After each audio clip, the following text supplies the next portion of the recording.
Hello all, welcome to TNPSC knowledge point. நம்ம பாலிட்டியோட series தான் பார்த்துட்டு இருக்கோம். ஸோ புக் வைஸ் டாப்பிக்கில் 6th standard and 7th standard complete பண்ணியாச்சு. இப்போது நம்ம ரீசெண்டாக 8th ஸ்டாண்டர்ட் லெசன்ஸ் தான் பார்த்துட்டு இருக்கோம். ஸோ ப்ரீவியஸ் வீடியோஸ் பார்க்காதவங்க செக் பண்ணிக்கோங்க. ஸோ தட் நெக்ஸ்ட் டாபிக் பார்க்குறதுக்கு யூஸ்ஃபுல்லாக இருக்கும்.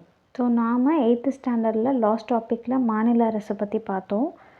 மாநில அரசு இந்த சென்ஸ் ஆஃப் சிஎம்க்கு என்ன அதிகாரம் இருக்குது, பணிகள் இருக்குது. அதுபோல் கவர்னருக்கு என்ன அதிகாரம், பணிகள் இருக்குது. கவர்மெண்ட்னால் என்ன, அதில் யாரெல்லாம் இருப்பாங்க, மினிஸ்டர்ஸ் பற்றி இதெல்லாம் பார்த்துருந்தோம். இன்றைக்கி நம்ம குடிமக்கள் அப்புறம் குடியுரிமை, ஸோ இந்த டாபிக் பற்றி தான் பார்க்க போகிறோம். இதில் பர்டிகுலர்லி நம்ம என்னென்ன பார்க்க போகிறோன்னா, குடிமக்கள் குடியுரிமை அப்படின்னா என்ன அப்படின்ற டெஃபினிஷன் பார்க்க போகிறோம். அரசியலமைப்பு சட்டம் குடிமக்கள் பற்றியும் குடியுரிமை பற்றியும் என்ன சொல்லுது அப்படின்னு பார்க்க போகிறோம். இந்திய குடியுரிமை வேணும் அப்படின்னா எப்படி நம்ம அதை கெட் பண்ணலாம், அப்படி அண்ட் தென் எப்படிலாம் வந்து அந்த குடியுரிமை இழத்தலும் நடக்கும். அப்புறம் வெளிநாட்டு குடியுரிமை எப்படி இருக்குது, மக்களுக்குன்னு என்ன மாதிரியான உரிமைகள் இருக்குது, அது போல் கடமைகள் பொறுப்புகள் என்ன இருக்குது அப்படின்றது தான் நம்ம இதில் பார்க்க போகிறோம்.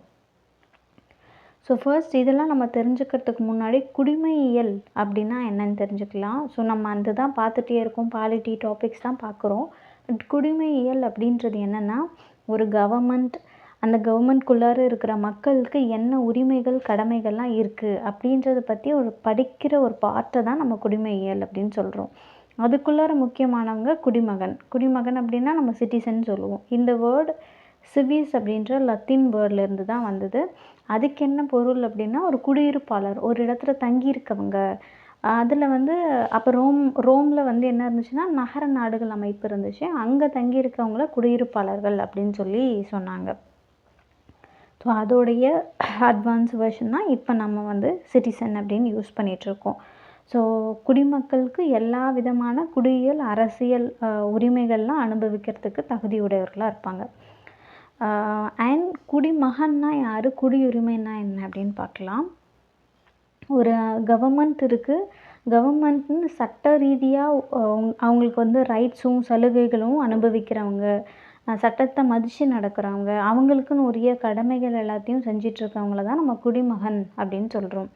இதுவே குடியுரிமை அப்படின்னா, அவங்க நினைக்கிற வரைக்கும், நான் லைக் பண்ணுற ஒரு பர்சன் லைக் பண்ணுற வரைக்கும் அவங்க வந்து ஒரு நாட்டில் தங்கிறதுக்கு, ஒரு நாட்டில் வசிக்கிறதுக்கான உரிமையை தான் நம்ம குடியுரிமை அப்படின்னு சொல்கிறோம். ஸோ குடிமகன் அப்படின்னா அவங்களுக்குன்னு சில ரெஸ்பான்சிபிலிட்டிஸ் இருக்கும். குடியுரிமை அப்படின்னா அவங்க நினைக்கிற வரைக்கும் அந்த நாட்டில் அவங்க வந்து இருக்கிறதுக்கான ரைட்ஸ் தான் குடியுரிமை அப்படின்னு சொல்கிறோம். குடியுரிமையை பொறுத்த மட்டும் 2 வகை இருக்குது. ஒன்று இயற்கை குடியுரிமைனும், இன்னொன்று இயல்பு குடியுரிமை அப்படின்னும் சொல்கிறோம். இயற்கை குடியுரிமை அப்படின்னா நார்மலாகவே அவங்க வந்து பை பர்த்தாகவே கிடைக்கிறது தான் இயற்கை குடியுரிமை.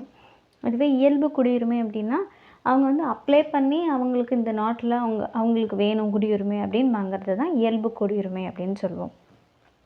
இதில் இந்திய குடியுரிமை சட்டம் 1955 அவங்களுக்குன்னு குடியுரிமை பெறுதலையும் இழத்தலையும் பற்றிய இந்த விதிகள்லாம் வந்து இந்த சட்டத்தில் சொல்லியிருக்காங்க. அது 2யுமே நம்ம இப்போ பார்க்கலாம். ஃபர்ஸ்ட் நம்ம குடியுரிமை பெறுதல் அப்படின்றது மொத்தம் 5 வழிமுறைகளில் சொல்கிறாங்க. எப்படியெல்லாம் வந்து நம்ம குடியுரிமை பெறலாம், இந்திய குடியுரிமையை பெறலாம் அப்படின்னு 1955 சட்டத்தில் சொல்கிறாங்க. ஃபர்ஸ்ட் பிறப்பால் குடியுரிமை பெறுதல். இது ஒரு 3 கேட்டகரியாக பிரிச்சுருக்காங்க. 1950 ஜனவரி 26, அதாவது அரசியலமைப்பு வந்த அந்த பர்டிகுலர் டேட்லேருந்து 1987 ஜூலை 1க்கு முன்னாடி, ஸோ அந்த பர்டிகுலர் பீரியடில் ஒரு நபர் வந்து இந்தியாவில் பிறக்கிறாங்க அப்படின்னா அவங்களுடைய பேரண்ட் எந்த நாட்டை சேர்ந்தவங்களாக இருந்தாலுமே அவங்களுக்கு இந்திய குடியுரிமை இருக்குது. இப்போ ஃபார் எக்ஸாம்பிள் ஒரு அமெரிக்காக்காரங்க இந்தியா வராங்க, பேரண்ட் 2 பேருமே அமெரிக்கா, பட் இங்கே வரும்போது அவங்களுக்கு குழந்தை பிறந்துடுது அப்படின்னா அந்த குழந்தைக்கு வந்து இந்தியாவில் வந்து குடியுரிமை தராங்க. பட் அதுக்கப்புறம் 1987 ஜூலை 1க்கு அப்புறம் இந்தியாவில் பிறக்கிற குழந்தைகளில் அவங்களுடைய பேரண்ட்டில் யாராவது வருத்தங்களாவது அந்த சமயத்தில் அவங்க வந்து இந்திய குடிமகனாக இருக்கணும் அப்படின்னு சொல்லி 2 பேருமே இல்லாமல் இருந்தால் அவங்களுக்கு குடியுரிமை கிடையாது, யாராவது ஒருத்தவங்களாவது இருக்கணும் அப்படின்னு சொன்னாங்க. அதுக்கப்புறம் 2004 டிசம்பர் 3க்கு அதுக்கப்புறம் அதே போல் சேம் அவங்க பிறப்பால் குடியுரிமை பெறுறாங்க. பட் அதில் வந்து ஒருவர் இந்திய குடிமகனாக இருக்கணும்னு சொன்னோம். பட் இன்னொருத்தவங்க சட்டவிரோதமாக இந்தியாவுக்குள்ளார வந்தவங்களாக இருக்கக்கூடாது. ஸோ கண்டிப்பாக 2 பேரில் ஒருத்தவங்க இந்திய குடியுரிமை இருக்கணும், பட் வந்து சட்டவிரோதமாக வந்திருக்கக்கூடாது. ஸோ இந்த 3 டைப்பில் தான் நமக்கு வந்து பிறப்பால் வந்து குடியுரிமை கிடைக்குது. அடுத்தது பார்த்தோம் அப்படின்னா செகண்ட் கேட்டகரி வம்சாவழி மூலமாக குடியுரிமை பெறுதல். ஸோ சேம் நம்ம பிறப்பால் சொன்ன மாதிரி 1950 ஜனவரி 26லேருந்து 1992 டிசம்பர் 10 வரைக்கும். பிறப்பால் என்ன இயர் பார்த்தோம்னா அதே சேம் 1950 ஜனவரி 26லேருந்து 1987 ஜூலை 1 வரைக்கும் பார்த்தோம். ஸோ இதில் 1992 டிசம்பர் 10க்கு முன்னாடி வரைக்கும் ஒருத்தவங்க வந்து வெளிநாட்டில் பிறக்கிறாங்க.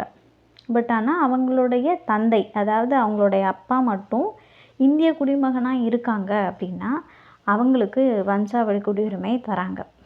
பட் வந்து அவங்க பிறந்தது ஃபாரின் கண்ட்ரியில் தான் பிறந்திருக்காங்க. ஆனால் அவங்களுடைய அவங்க வம்சாவழின்னு சொல்கிறோம் இல்லையா, அதனால் அவங்க அப்பா வந்து இந்தியாவுடைய குடியுரிமை வச்சுருந்தா போதும், அவங்களுக்கு வம்சாவழி மூலமாக இந்தியாவில் குடியுரிமை கிடைக்கிது.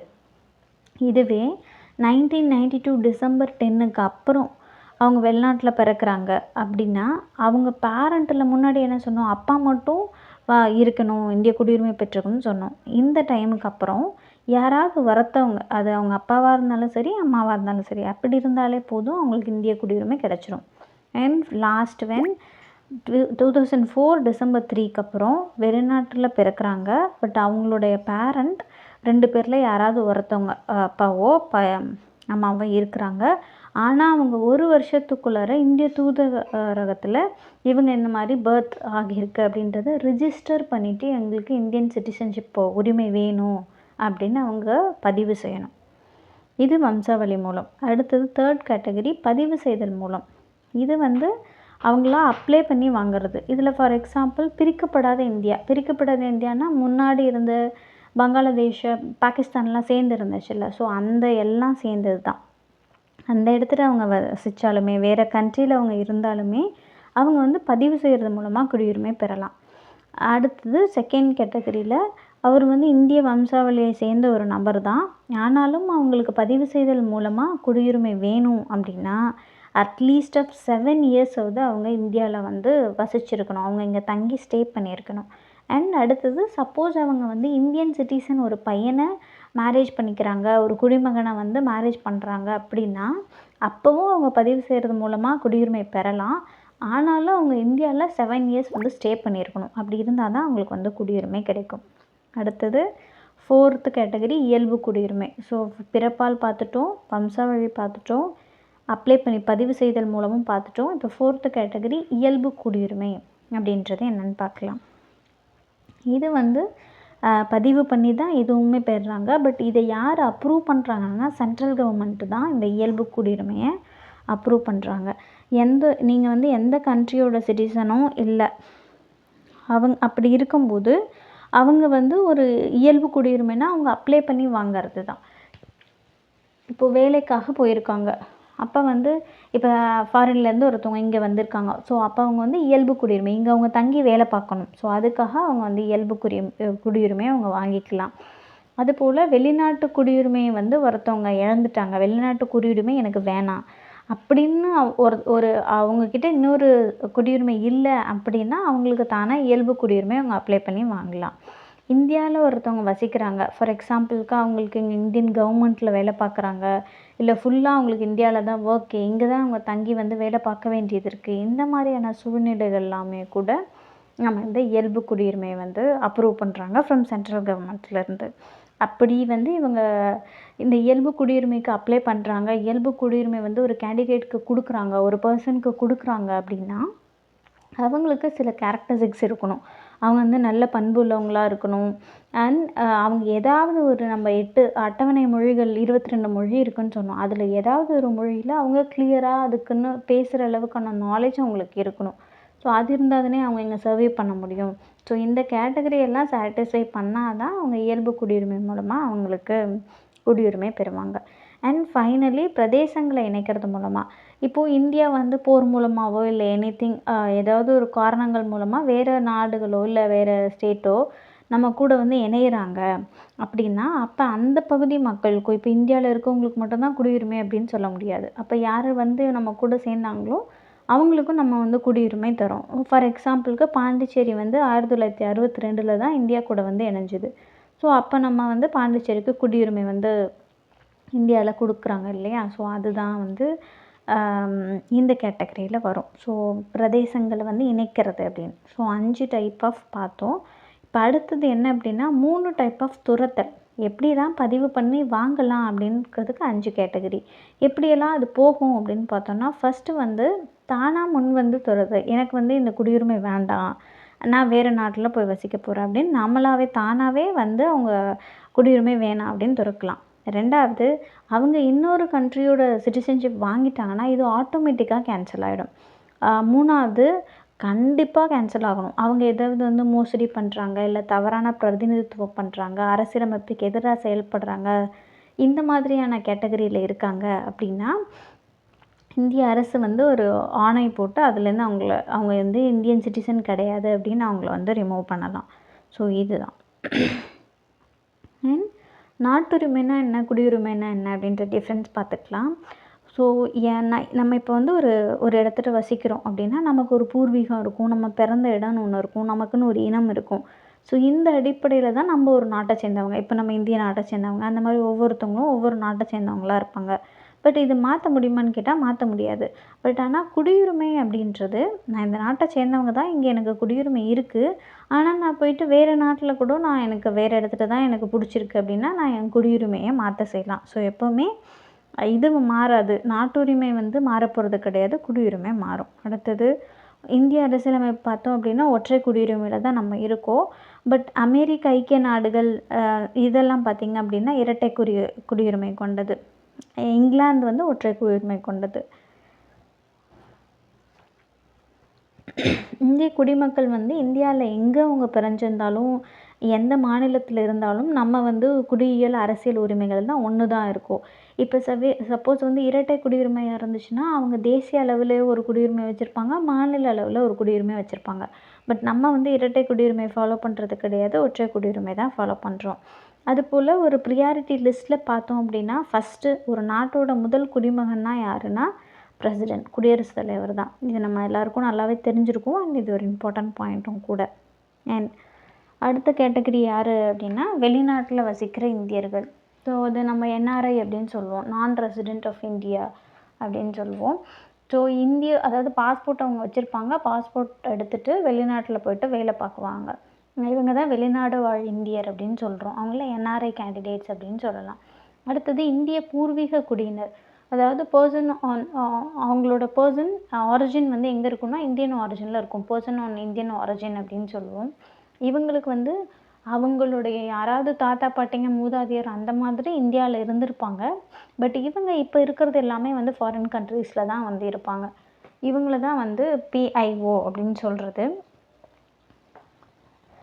இந்த கேட்டகரி வந்து இப்போ இருக்கிறது கிடையாது. ஜனவரி 9, 2015 இந்த பிஐஓ முறைக்கு பதிலாக ஓசிஐ அப்படின்றது இந்தியாவில் வசிப்பதற்குன்னு ஒரு அட்டை வச்சுருப்பாங்க. அதாவது அவங்களுக்கு குடியுரிமை கிடையாது, வாக்களிக்கிற உரிமைலாம் கிடையாது. அவங்க இங்கே இருக்கிறதுக்காக ஒரு ஓசிஐ அப்படின்ற ஒரு கார்டு வச்சுருப்பாங்க. ஏன்னா அவங்க ஃபாரின் கண்ட்ரீஸில் தான் இருக்க போகிறாங்க. அவங்களுடைய மூதாதையர் யாராவது இங்கே இருக்காங்க, அப்போ அவங்க விசிட் பண்ணணும், வந்து போகணுன்றதுக்காக மட்டும் அந்த ஓசிஐ கார்டு வச்சுருப்பாங்க. அடுத்தது இந்திய மக்களுக்குன்னு என்ன உரிமைகள் கடமைகள் இருக்குதுன்னு பார்க்கலாம். அடிப்படை உரிமை தெரியும். அடிப்படை உரிமைகள் பற்றி நம்ம லேட்டராக இன்னும் டீப்பாகவே பார்ப்போம். அண்ட் வாக்களிக்கிறதுக்கான உரிமை, அது மாநில சட்டமன்றமாக இருக்கட்டும், இல்லை மக்களவை தேர்தலாக இருக்கட்டும், அதில் மக்கள் வந்து வாக்களிக்க முடியுது. அதுபோல் கவர்மெண்ட் ஆஃபீஸஸில் அவங்க ஒர்க் பண்ணுறாங்க. ஸோ இதுக்கான உரிமைகள்லாம் இருக்குது. சட்டமன்ற உறுப்பினர் ஆகிறதுக்கு உரிமை இருக்குது. இந்த உரிமைகள் மட்டும் இல்லாமல் கடமைகளும் இருக்குது. பட் ஆனால் இந்த கடமைகள் எப்போ வந்துச்சுன்னா நார்மல் ஃபஸ்ட்டு இருந்த கான்ஸ்டியூஷனில் இல்லை, 42வது சட்ட திருத்தம் 1976 பண்ணி ஒரு கமிட்டி அமைச்சு அப்போ இருந்த பீரியடில் இருந்தவங்க தான் வந்து மக்களுக்கு உரிமை இருக்குன்னா கடமையும் இருக்கணும், மக்கள் வந்து அவங்களும் வந்து சரியான செயல்களை செய்யணும், அவங்களுக்குன்னு சில கடமைகள் கட்டாயம் இல்லை, பட் அவங்க வந்து இதெல்லாம் செய்யணும் அப்படின்னு வந்து இருக்குது. ஸோ வரி செலுத்துதல், மற்றவங்கள கருத்துக்களை வந்து கேட்குறது, உரிமைகளுக்கு மதிப்பளிக்கிறது, ஸோ இந்த மாதிரியான விஷயங்கள்லாம் கடமைகளாக வச்சுருந்தாங்க. அண்ட் ஒரு நாட்டில் ஒரு குடிமக்கள் அவங்க இல்லை அப்படின்னா அவங்கள நம்ம ஒரு 2 கேட்டகரியாக சொல்கிறோம். ஒருத்தவங்க அந்நியர், ஏலியன் அப்படின்னு சொல்கிறோம். இன்னொருத்தவங்கள குடியேறினவங்க, இமிக்ரெண்ட்ஸ் அப்படின்னு சொல்கிறோம். அதாவது ஒரு நாட்டில் தான் அவங்க இருக்காங்க, ஆனால் அவங்க இந்திய நாட்டோட குடிமகன் கிடையாது. அப்படின்றவங்க எல்லாருமே அந்நியர் தான். ஃபார் எக்ஸாம்பிளுக்கு இப்போ வெளிநாட்டுலேருந்து இங்கே வந்து டூரிஸ்ட் வருவாங்க, இல்லை வெளிநாட்டிலேருந்து ஸ்டூடெண்ட்ஸ் வந்து இந்தியாவில் படிக்க வருவாங்க. ஸோ இவங்களெல்லாம் வந்து அந்நியர். சப்போஸ் நம்ம வெளிநாட்டுக்கு போனாலும் நம்ம அந்த நாட்டுக்கான அந்நியர் தான். அண்ட் இமிக்ரெண்ட்ஸ்னால் குடியேறினவங்க, அதாவது அவங்க இங்கே தான் ஃபுல்லாகவே வந்து ஒர்க் பண்ணுறதே இங்கே தான். அதனால அவங்கள குடியேறியவர்கள் அப்படின்னு சொல்லுவோம். ஒரு நல்ல குடிமகன்னா அவங்களுக்கு என்னென்ன பண்புகள்லாம் இருக்கணும் அப்படின்னு சொல்லியிருக்காங்க. அவங்க அரசியலமைப்பு சட்டத்தை ஆப்வியஸ்லி மதிக்கணும், சமுதாயத்துக்கு அவங்களோட பங்களிப்பு இருக்கணும், பணிகள் இருக்கணும், நீதியை நிலைநாட்டணும், வேற்றுமையெல்லாம் இல்லாமல் அவங்க எல்லோரும் ஒற்றுமையாக இருக்க மாதிரி இருக்கணும்.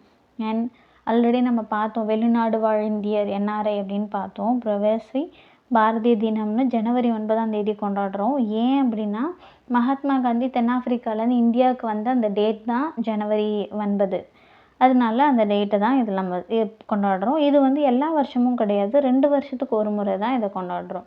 இது எதுக்கானது முக்கியமானா, இந்தியாவோட வளர்ச்சிக்காக வெளிநாட்டில் இருக்க இந்தியர்களோட பங்களிப்பு காட்டுறது தான் இந்த தினமாக வந்து நம்ம கொண்டாடுறோம்.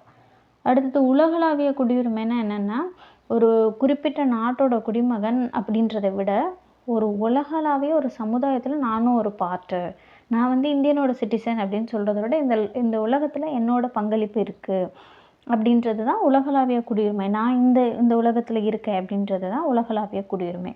ஸோ உலக மக்கள் எல்லாருக்குமே அவங்களுக்குன்னு உரிமைகள் இருக்குது, குடிமை பொறுப்புகள் இருக்குது, இயற்கையாகவே இதெல்லாம் இருக்குது.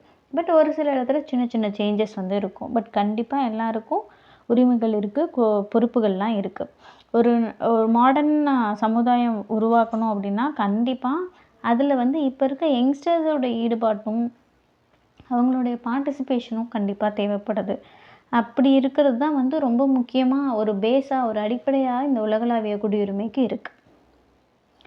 ஸோ இதுவரை நம்ம பார்த்தது தான் இந்த முடிவுரையில். ஸோ வந்து நம்ம இந்திய நாட்டில் ஒற்றை குடியுரிமை தான் இருக்குது. எல்லாருக்கும் சம உரிமை இங்கே இருக்குது. ஒருங்கிணைந்த இந்தியாவை உருவாக்கணும் அப்படின்னா மக்கள்கிட்ட கண்டிப்பாக சகோதரத்துவமும் ஒற்றுமையும் இருக்கணும். ஸோ இதுதான் வந்து இந்த பாயிண்ட். நம்மளோட கான்ஸ்டியூஷனும் இது தான் வந்து என்கரேஜ் பண்ணிகிட்டே இருக்குது. நம்ம ஒன்ஸ் வந்து ரீகால் பண்ணிக்கலாம் என்னென்ன இது வரைக்கும் பார்த்துருக்கோம் அப்படின்றத.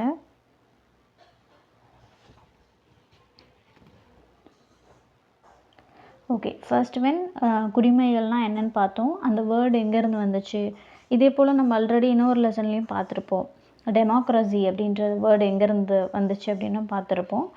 அது என்ன அப்படின்றத ஒன்ஸ் நீங்களும் ரீகால் பண்ணி பார்த்துக்கோங்க. ஒரு இன்ட்ரடக்ஷன் பார்த்தோம். என்னது குடியிருப்பாளர், சிவிஸ வந்து லத்தீன் வேர்ட்லேருந்து வந்தது. குடிமைகள்னால் என்ன, உரிமைகள் தகுதிகள்லாம் என்ன இருக்குது அப்படின்னு பார்த்தோம். அப்புறம் குடிமகன், குடியுரிமை என்ன அப்படின்னு பார்த்தோம். குடியுரிமை பெறுறதுக்கு என்னென்ன வகைகள், 5 வகைகள் இருந்துச்சு. பிறப்பால் குடியுரிமை, வம்சாவளி மூலம் குடியுரிமை, பதிவு செய்தல், இயல்பு குடியுரிமை, பிரதேசங்களை இணைப்பதன் மூலம் குடியுரிமை. ஸோ இதெல்லாம் வந்து நம்ம குடியுரிமை பெறுறதுக்கான வழிகள் இருந்ததாக பார்த்தோம். என்னென்ன 5 டைப் ஆஃப் வழிகள் இருந்துச்சு. அடுத்தது என்ன அப்படின்னா, ஒரு குடியுரிமை இழக்கிறதுக்கு என்னென்ன வழிகள் இருக்குது அப்படின்னா 3 டைப்ஸ் இருக்குது. குடியுரிமையை பெறணும்னா 5 டைப் இருந்துச்சு. அந்த 5 டைப்பில் சம் கேட்டகரிஸ் வச்சு நம்ம ஸ்ப்ளிட் பண்ணி பார்த்துருக்கோம். அதே போல் இழக்கிறதுக்கும் 3 டைப்ஸ் வந்து இருக்குது அப்படின்றத பார்த்தோம். ஒன்று வந்து தானாக முன் வந்து இழக்கிறது. 2வது அவங்க வந்து இன்னொரு இடத்துல சிட்டிசன்ஷிப் வாங்கிட்டாங்கன்னா இது தானாக நம்ம இந்திய குடியுரிமை வந்துடும். அண்ட் 3rd வந்து கட்டாயமாக அவங்க வேறு எதுவும் சட்டவிரோத செயல்கள் செஞ்சாங்கன்னா இழத்தலாயிடும் அப்படின்னு பார்த்தோம். அண்ட் நாட்டுரிமைனா என்ன, குடியுரிமைனா என்ன, எது மாறும் எது மாறாதுன்னு பார்த்தோம். என்ன டைப் ஆஃப் குடியுரிமை இந்தியாவில் ஃபாலோ பண்ணப்படுது, ஒற்றை குடியுரிமை தான் நம்ம ஃபாலோ பண்ணுறோம். அண்ட் சம் ஸ்பெஷல் செக்ஷன்ஸ், என்ஆர்ஐனா என்ன, பிஐஓனா என்ன,